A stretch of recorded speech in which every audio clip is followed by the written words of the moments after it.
नमांसि सर्वेभ्यः। प्रिय दर्शकों, आज हम आपके सम्मुख कक्षा 7 के लिए एक आदर्श प्रश्न पत्र, मॉडल प्रश्न पत्र हल करेंगे। तो प्रिय छात्रों, आइए प्रारंभ करते हैं। पहला इसमें अवधि दिया हुआ है सार्धहोराद्वयम्, अर्थात 2.5 घंटे का आपका ये प्रश्न पत्र होगा और पूर्णांक है 60, अर्थात 60 नंबर का ये प्रश्न पत्र है। कुछ निर्देश इसमें दिए हुए हैं, पहले इन निर्देशों को हम पढ़ लेते हैं। प्रश्न पत्रे 4 खंडाः सन्ति, अर्थात इस प्रश्न पत्र में 4 भाग हैं।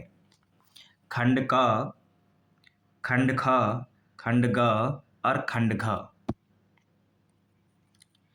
4 इसमें खंड हैं। पहला खंड अपठितावबोधन है, दूसरा रचनात्मक कार्य है, तीसरा व्याकरण का भाग है और चौथा पठितावबोधन है। 4 भागों में इस प्रश्न पत्र को बांटा गया है और सर्वे प्रश्नाः अनिवार्याः, सभी प्रश्न अनिवार्य हैं। उत्तराणि संस्कृतेनैव लेखनीयानि, उत्तर आपको संस्कृत भाषा में ही लिखने हैं। प्रश्नानाम् उत्तराणि खंडानुसारं क्रमेणैव लेखनीयानि, प्रश्नों के उत्तर आपको खंडों के अनुसार क्रम से ही लिखने हैं।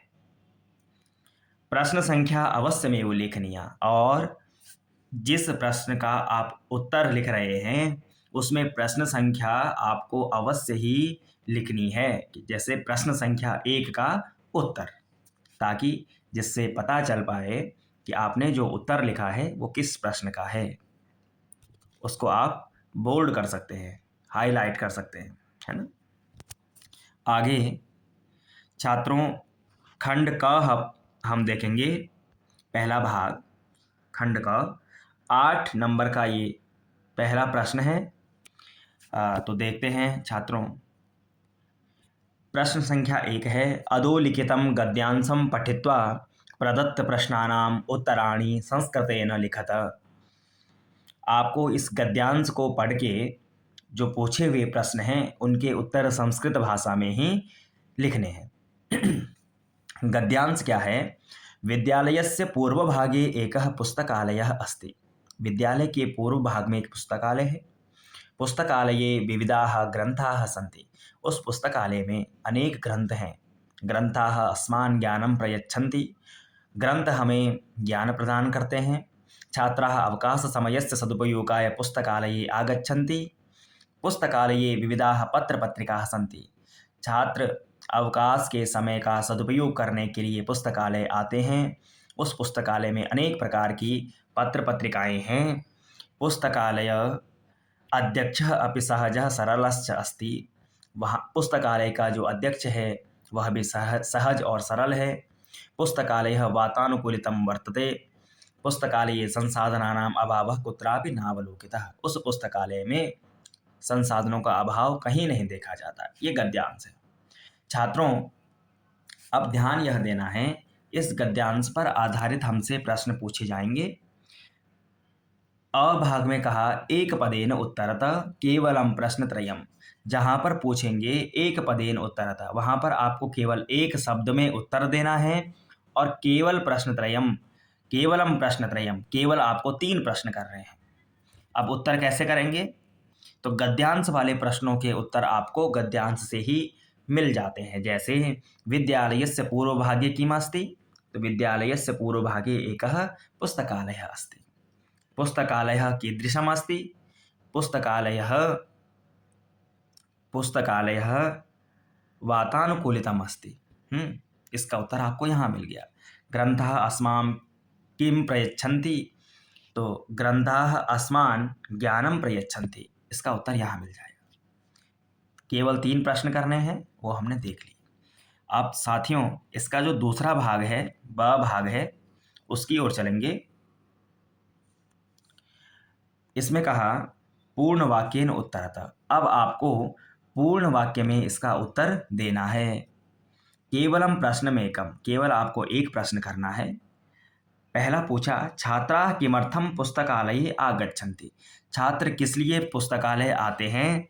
तो हम इसका उत्तर देखेंगे। कि छात्राः अवकाशसमयस्य सदुपयोगाय पुस्तकालये आगच्छन्ति। इसका उत्तर हमें मिल गया। तो इसमें केवल एक ही प्रश्न करना है, इसलिए हमने एक प्रश्न यहाँ पर देख लिया। अब छात्रों, इसका जो तीसरा भाग है सखंड, उसकी ओर चलते हैं। प्रदत्त विकल्पेभ्यः उचितम उत्तरम चित्वा लिखत। केवलम प्रश्नद्वयम, आपको केवल 2 प्रश्न करने हैं। जहाँ पर प्रश्न एकम है वहाँ पर 1, जहाँ पर प्रश्न द्वयम है वहाँ पर 2 प्रश्न, और जहाँ पर प्रश्न त्रयम है वहाँ पे 3 प्रश्न करने होते हैं। तो यहाँ पे 2 प्रश्न करने हैं। छात्रों, इस तीसरे भाग में कुछ इस प्रकार के प्रश्न पूछे जाते हैं जो व्याकरण ज्ञान पर आधारित होते हैं। सामान्यतः उसके उत्तर आपको गद्यांश में पढ़ने पर पंक्तिशः नहीं मिलेगा।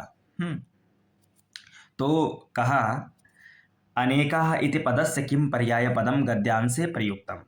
अब इसका जो पर्याय पद है अनेक का, वो है तो गद्यांश में ही, परंतु आपको इसका पर्याय पता होना चाहिए। इसके लिए आपको कुछ संस्कृत के पर्याय, विलोम, इस प्रकार के शब्दों को पढ़ना चाहिए। तो अनेकाः का अर्थ है अनेक, इसका पर्याय क्या हो जाएगा? विविधाः, यानी विविध, इसका अर्थ भी है अनेक। ख भाग में असहजः इति पदस्य किम विपरीतार्थकम पदम गद्यांशे प्रयुक्ते। असहज शब्द जो है, न सहज इति असहज, जो सहज नहीं है उसका विलोम क्या है? तो असहज का क्या हो जाएगा? सहज। असहजः सहजः, यह इसका विलोम शब्द हो जाएगा। तीसरा इसमें पूछा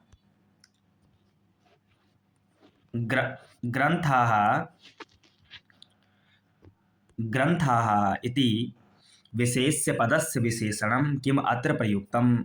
जो ग्रंथ शब्द है उसका विशेष्य, इस विशेष्य पद का क्या विशेषण है? छात्रों, इस तरह के प्रश्न को समझने के लिए पहले आपको विशेषण और विशेष्य के बारे में पता होना चाहिए कि विशेषण और विशेष्य क्या होते हैं दोनों। तो प्रिय विद्यार्थियों, किसी भी वाक्य में जब हम वाक्य को पढ़ते हैं तो उसमें कर्ता होता है, क्रिया होती है, और उसमें विशेषण और विशेष्य भी होता है। जैसे मैंने कहा, एक वाक्य में आपके सम्मुख यहाँ पर लिखता हूँ, रामः मधुरम फलम खादति।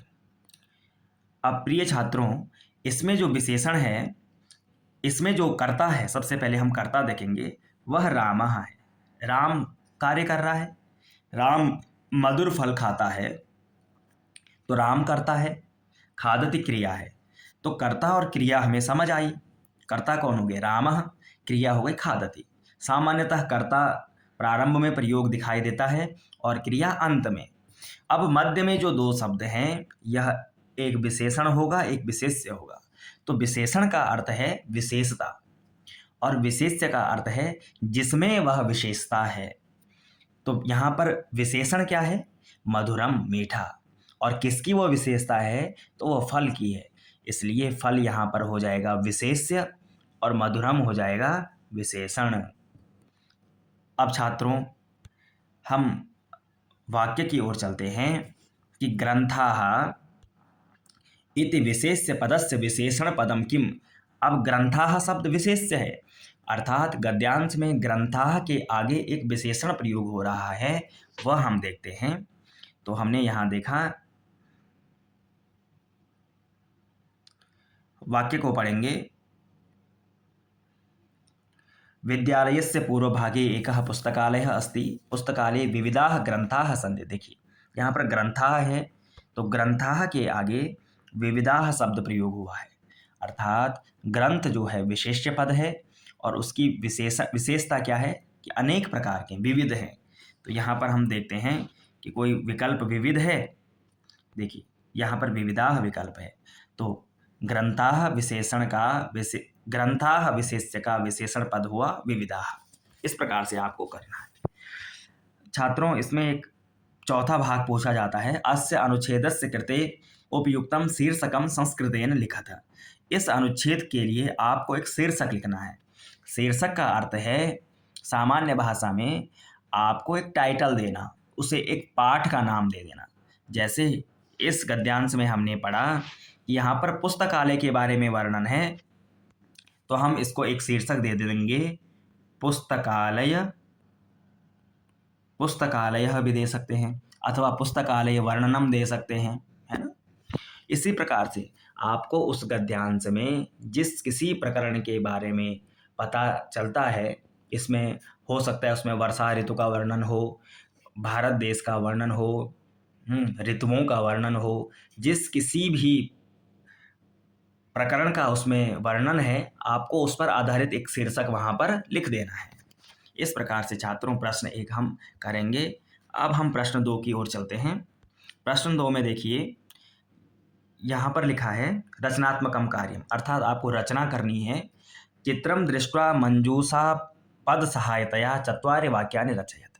आपको मंजूषा की सहायता से, मंजूषा ये है, इसमें कुछ शब्द दिए हैं, इनकी सहायता से इस चित्र को देखते हुए 4 वाक्य लिखने हैं। ये 8 नंबर का प्रश्न आता है, यानी 1 वाक्य 2 नंबर का है, 4 वाक्य 8 नंबर के हो जाएंगे।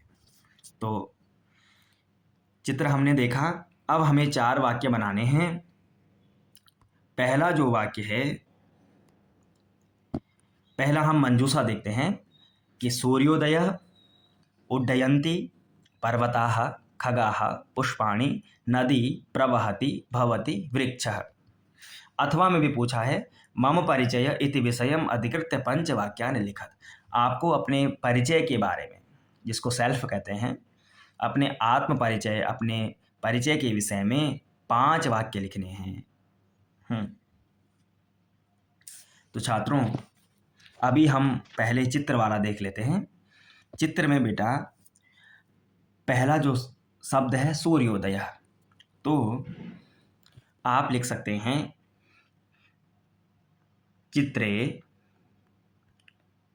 सूर्योदयः भवति। सरल वाक्य बना सकते हैं आप, बिल्कुल कठिन नहीं है, सरल सा वाक्य कि चित्र में सूर्योदय हो रहा है। इस प्रकार से एक वाक्य बन गया। दूसरा वाक्य सरल शब्द ले लेंगे जिसका आपको अर्थ भी पता हो, जैसे पर्वताः, तो सरल से वाक्य बना लीजिए, चित्रे पर्वताः सन्ति। चित्र में पर्वत हैं, एक वचन है, तो चित्रे पर्वतः अस्ति। बहुत सारे पर्वत हैं, तो चित्रे पर्वताः सन्ति। सरल सा वाक्य आपका बन गया है। इसके बाद तीसरा वाक्य है पुष्पाणि, तो चित्रे पुष्पाणि अर्थात फूल, चित्रे पुष्पाणि विकसन्ति, चित्र में फूल खिल रहे हैं, ऐसा दिखाई दे रहा है कि वहाँ पर फूल खिले हैं, तो चित्रे पुष्पाणि विकसन्ति। छात्रों यदि आपको सामान्यतः क्रियाएं नहीं आती हैं, तो आप इस प्रकार से वाक्य बना सकते हैं कि चित्रे पुष्पाणि सन्ति अथवा चित्रे पुष्पम अस्ति। इस प्रकार से सरल सरल वाक्य बना सकते हैं। यदि धातु आपको आती है तो सरल धातु का प्रयोग करके आप वाक्य बना सकते हैं। इसी प्रकार हम चौथा वाक्य बनाएंगे, वृक्षः, चित्रे वृक्षः अस्ति, चित्र में वृक्ष है। इस प्रकार से आप सरल वाक्य बना सकते हैं। अथवा चित्रे वृक्षः दृश्यते, चित्रे नदी प्रवहति, अनेक प्रकार के वाक्य आप सरल सरल बना सकते हैं। तो छात्रों इस प्रकार से हमने प्रश्न संख्या 2 देखा। अब आते हैं हम प्रश्न संख्या 3 की ओर, जिसमें आपको पदानाम मेलनम कृत्वा वाक्य रचनाम कुरुत, पदों को मिलाते हुए वाक्य रचना करनी है। छात्रों इस प्रश्न को करने के लिए सबसे पहले आपको कर्ता देखना होगा। ये सब कर्ता दिए हुए हैं, सब्जेक्ट हैं। इसमें पहला जो कर्ता है बालकः। अब बालकः जो कर्ता है, सबसे पहले इसको देखिए किस वचन का है, ये बहुवचन का है। 3 वचन है, एक वचनम, द्विवचनम, बहुवचनम। तो कर्ता छात्रों सबसे पहले देखिए, कर्ता यदि बहुवचन का है तो ये, यदि कर्ता बहुवचन का है तो तो क्रिया भी किस वचन की होगी? बहुवचन की ही होगी। वो बहुवचन की क्रिया से ही मिलेगा। तो अब हम देखते हैं बालकाः बहुवचन का है। इसके लिए सबसे पहले एक बहुवचन की क्रिया ढूंढ लेते हैं। जैसे यहाँ पर क्रियाएं हैं खादन्ति, गच्छामि, सीव्यति, गायति। अब यहाँ पर बहुवचन की छात्रों एक ही क्रिया है, वो कौन सी है? खादन्ति। खादति, खादतः, खादन्ति। तो खादन्ति से जब मिलाएंगे, अब बीच में कर्म हमें ढूंढना है। खादन्ति को देखते ही हमें कर्म से समझ आएगा कि किसी भोजन की बात हो रही है या किसी खाने वाली वस्तु की बात है। तो बालकाः, अब गीतम, यहाँ पे गीतम है, गीत को तो खाएंगे नहीं, वस्त्र को भी नहीं खाएंगे, विद्यालय को भी नहीं खाएंगे। तो सामान्य सी बात है कि बालकाः फलानि खादन्ति। इस प्रकार से वाक्य बन जाएगा। अब दूसरा, सीता। सीता अब एक वचन की क्रिया है। यहाँ पर हम देखेंगे कि सीता एक वचन की क्रिया गायति, है ना। तो अब गा रही है, किसको गाएगी? गीतम। तो सीता गीतम गायति। तीसरा है शौचिकः। दर्जी क्या कर रहा है? एक वचन का है, सीव्यति। क्या सिल रहा है? वस्त्रम। शौचिकः वस्त्रम सीव्यति। चौथा है अहम। अब अहम के साथ उत्तम पुरुष का रूप है, तो गच्छामि। कहाँ? विद्यालये। अहम विद्यालये गच्छामि। छात्रों, इस प्रश्न को करने के लिए सबसे पहले आपको वचन का पता होना चाहिए। एक वचन, द्विवचन, बहुवचन, कर्ता किस वचन का है? प्रथम पुरुष का है, मध्यम पुरुष का है, उत्तम पुरुष का है। वचन के बाद आप उसी वचन के कर्ता के साथ उसी वचन की क्रिया को ढूंढ लीजिए और उस वाक्य को बनाने के लिए बीच का उचित कर्म ढूंढ लीजिए। जैसे यदि गायति क्रिया है तो क्या गा सकते हैं? गीत गाएंगे, है ना। तो एक वचन की क्रिया के साथ एक वचन का ही कर्ता और उस वाक्य को एक शुद्ध अर्थ तक ले जाने के लिए उचित कर्म को चुनना आवश्यक है। छात्रों, आज के इस प्रथम भाग में 3 प्रश्न ही देखेंगे। प्रश्न संख्या 4 आपको द्वितीय भाग में मिलेगा।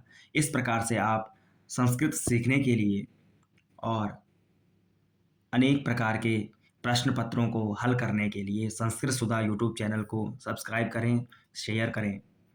धन्यवाद।